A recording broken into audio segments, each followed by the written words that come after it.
तीन दामाद की सास पार्ट 2। अब तक आपने सुना कि कावेरी जी अपनी तीनों बेटियों ईशा, मोहिनी और सुहाना की शादी 3 घर जमाई लड़कों के साथ करवा देती है। उन्हें लगता है कि ये लड़के शायद घर का कामकाज संभाल लेंगे, लेकिन उनके तीनों घर जमाई बहुत आलसी थे। वो नौकरी भी नहीं करते थे और बाहर का काम भी नहीं। कावेरी जी ने अपनी बेटियों से कहा कि वो प्रेगनेंसी का बहाना बनाकर अपने पतियों को सबक सिखाए। अब सुनिए आगे। मम्मी, आपने जैसा कहा था हमने वैसा ही किया, लेकिन देखिए ना, विवेक का हाल तो वैसा का वैसा ही है। घर में ना सुबह का नाश्ता बनता है और ना खाना। नौकरी पर जाने की बात करूं तो खाने को दौड़ते हैं मुझे। हाँ मम्मी, मैंने भी सुमित को कितनी बार कहा कि अगर नौकरी नहीं करनी तो कोई छोटी सी दुकान ही खोल लो। घर का खर्चा कैसे चलेगा? देखो दोपहर के 12 बजने आए और जनाब अभी तक सो रहे हैं। हाँ मम्मी, ईशा और सुहाना ठीक कहती हैं। अविनाश का भी यही हाल है। जब मैंने अपनी प्रेगनेंसी के बारे में कहा तो मुझसे कहने लगा, अरे दूसरी लड़कियां तो 9-9 महीने तक नौकरी करती है, बस डिलीवरी के टाइम छुट्टी लेती है। मोहिनी, तुम भी नौकरी करो। अब मुझे कहाँ नौकरी मिलेगी? मम्मी बताओ, अब मैं क्या करूँ? हे भगवान, क्या सोचकर घर जमाई दामाद लाई थी मैं कि मेरी बेटियां मेरे पास रहेंगी और खुश रहेंगी, लेकिन इन आलसी दामादों ने तो हमारी जिंदगी को भी प्रॉब्लम में डाल दिया है। मैं तो कहती हूँ मम्मी, हम लोग वापस अपनी जॉब पर जाना शुरू कर देते हैं। बता देते हैं इन लोगों को कि हमने प्रेगनेंसी का बहाना किया है। नहीं नहीं बेटा, ऐसी गलती भी मत करना। अगर तुमने ऐसा किया तो इन तीनों की आदत और खराब हो जाएगी। अरे आज नहीं तो कल कभी तो तुम प्रेग्नेंट होगी, तब वापस यही प्रॉब्लम आएगी। तब क्या करोगी तुम तीनों? हाँ मम्मी, आपकी बात तो बिल्कुल सही है। इन लोगों को तो सुधारना ही पड़ेगा। लेकिन कैसे? अपने बच्चों के आने की खबर सुनकर भी इन लोगों पर कोई असर नहीं हो रहा। पैसे कमाने के लिए घर से बाहर निकलना ही नहीं चाहते ये तीनों। अब मेरे दिमाग में एक प्लान आया है। तुम तीनों चिंता मत करो, उन तीनों को बुलाओ, फिर मैं बात करती हूँ। थोड़ी देर बाद कावेरी जी अपने तीनों दामादों को सामने बुलाकर अपनी बात कहना शुरू करती हैं। अविनाश, सुमित और विवेक, देखो बेटा, मैं ना तुम तीनों से बड़ा प्यार करती हूँ, इसीलिए तो तुम्हें घर जमाई बनाकर रखा है मैंने। अरे मम्मी जी, सीधे सीधे कहिए ना, क्या बात है? प्यार तो हम भी आपको बहुत करते हैं। अरे मम्मी जी, आपकी इज्जत भी बहुत करते हैं। अरे भाई, आपके जैसी सास और कमाने वाली बीवी सबको मिलती है क्या? हाँ मम्मी, विवेक और सुमित ठीक कह रहे हैं। आपकी बेटी से शादी करके मेरी तो जिंदगी ही अच्छी हो गई है। जानती हूँ मैं, और ये भी जानती हूँ कि तुम तीनों अपने अपनी बीवियों से बहुत प्यार करते हो। बेटा, बात ऐसी है कि हमारे कुल गुरु ने कहा है कि प्रेग्नेंट होने के बाद मेरी तीनों बेटियां शुरू के 4 महीने हमारे गांव में जाकर रहेगी, जहां मेरे चाचा जी रहते हैं। अरे लेकिन क्यों मम्मी, गांव में जाकर रहने की क्या जरूरत है इन तीनों को? वो क्या है ना बेटा, हमारे परिवार को एक श्राप है। अगर मेरी बेटियों ने यहाँ पर बच्चा पैदा करने की कोशिश की तो उनके बच्चों को कुछ भी हो सकता है।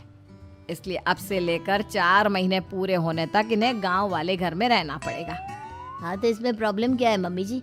हम भी वहाँ जाकर रहेंगे, पिकनिक मनाएंगे। अरे भाई, बीवी जहाँ हम भी वहाँ। हाँ यार, आइडिया तो बहुत अच्छा है। शहर की जिंदगी में रह रहकर परेशान हो चुके हैं, अब कुछ दिन गांव में बिताएंगे। तुम लोग समझने की कोशिश क्यों नहीं करते? तुम में से कोई भी वहां नहीं जा सकता, और मैं यहाँ रहूंगी ना तुम तीनों के साथ। 4 महीने की तो बात है, उसके बाद ये तीनों ही लौट कर आ जाएंगी। ठीक है मम्मी जी, अब हमारे बच्चों का सवाल है तो ये तो करना ही पड़ेगा। कावेरी अपनी तीनों बेटियों को कुछ दिन के लिए घर से बाहर कहीं दूसरे शहर में रहने के लिए भेज देती है। कुछ दिनों के बाद, अरे मम्मी जी, बहुत दिन से पिज्ज़ा नहीं खाया, मंगवाइए ना। क्या बताऊं बेटा, पहले तो बेटियां खर्चा दे देती थी क्योंकि उनकी नौकरी थी, लेकिन अब तो मेरे पास पैसे ही नहीं बचे। थोड़े बहुत पैसे हैं जो बच्चों की डिलीवरी में काम आएंगे।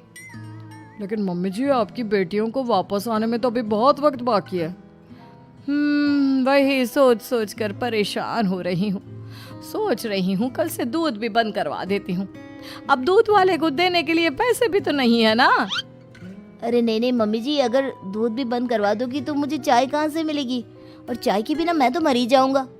क्या करूं बेटा, इसके अलावा हमारे पास कोई ऑप्शन नहीं है। मेरे पास पैसे ही नहीं बचे। इस तरह कावेरी जी धीरे धीरे अपने तीनों दामादों को पैसे देना बंद कर देती हैं और घर में खाने पीने की चीजें लाना भी बंद कर देती है।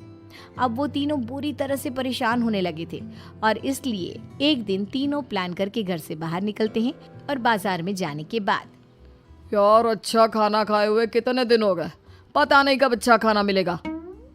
हमारी बीवियों के जाने के बाद तो हमारी हालत भिखारियों जैसी हो गई है यार। कुछ भी हो, मुझे तो आज पिज्जा खाना ही खाना है। जेब में 1 रुपया नहीं है और पिज्जा खाएगा, कहाँ से आएंगे पैसे? अरे देख वहाँ सामने बोर्ड पर क्या लिखा हुआ है, कंप्यूटर पर काम करने के लिए एक आदमी की आवश्यकता है। भाई मैं तो जा रहा हूँ, काम करूँगा और शाम तक पैसे लाकर आराम से पिज्जा खाऊंगा। जा जा, तुझे कोई काम नहीं देने वाला, हम तो घर जा रहे हैं। चल भाई सुमित। सुमित और अविनाश वहाँ से चले जाते हैं और विवेक उस कंप्यूटर शॉप पर सारा दिन काम करके 5,000 रुपये कमा कर घर लौट कर आता है और अपने खाने के लिए अच्छी अच्छी चीज़ें भी लेकर आता है। ये देखकर विवेक और सुमित के दिल में भी कुछ पैसे कमाने की इच्छा जागती है। अरे सुबह सुबह कहाँ चल दी है तुम? मम्मी जी एक बहुत अच्छी जगह मिली है, कंप्यूटर पर काम करने के 5,000 मिले थे कल मुझे। अगर रोज काम करूंगा तो पूरे 40,000 की तनख्वाह। अरे वाह, ये तो बहुत अच्छी बात है दामाद जी, आपको जाना ही चाहिए। सुमित और अविनाश विवेक को इस तरह तरक्की करते देखकर परेशान हो जाते हैं और वो दोनों भी काम की तलाश में निकल पड़ते हैं। धीरे धीरे उन दोनों को भी काम मिल जाता है। अब कावेरी के तीनों दामाद छोटी मोटी नौकरी करके अच्छा पैसा कमाने लगे थे। एक दिन कावेरी उन्हें अपने पास बुलाती है। अरे वाह, विवेक 40,000 कमा लेता है, अविनाश 60,000 और सुमित तुम भी 40,000 के आसपास कमा ही लेते हो। कुल मिलाकर तुम अच्छे खासे पैसे कमा रहे हो बेटा। हाँ मम्मी जी, बहुत मजा आता है जब महीने के एंड में मोटी रकम हाथ में आती है। पूछिए मत मम्मी जी, घर में रहकर रोटी बना बना कर और तो जैसा महसूस होने लगा था मुझे तो। हाँ बेटा, तुम तीनों की बात तो बिल्कुल ठीक है। और जानते हो, अब तुम तीनों की पत्नियां भी वापस लौट कर आने वाली है। लेकिन मम्मी जी अभी तो उन्हें गए सिर्फ 2 महीने हुए हैं, आपने तो कहा था वो 4 महीने के बाद लौट कर आएंगी। ऐसा कुछ नहीं है बेटा, मैं सिर्फ तुम तीनों को सबक सिखाना चाहती थी कि आदमी घर में बैठकर बीवी की कमाई खाता हुआ अच्छा नहीं लगता। इस दुनिया में हर इंसान को मेहनत करनी चाहिए, काम करना चाहिए, चाहे वो औरत हो या आदमी, ताकि अपने परिवार को संभाल सके। कावेरी की बात सुनकर उन तीनों को अपनी गलती का एहसास होता है और कावेरी उन्हें सच बता देती है कि ईशा, सुहाना और मोहिनी शहर में ही कहीं दूसरी जगह रह रहे थे।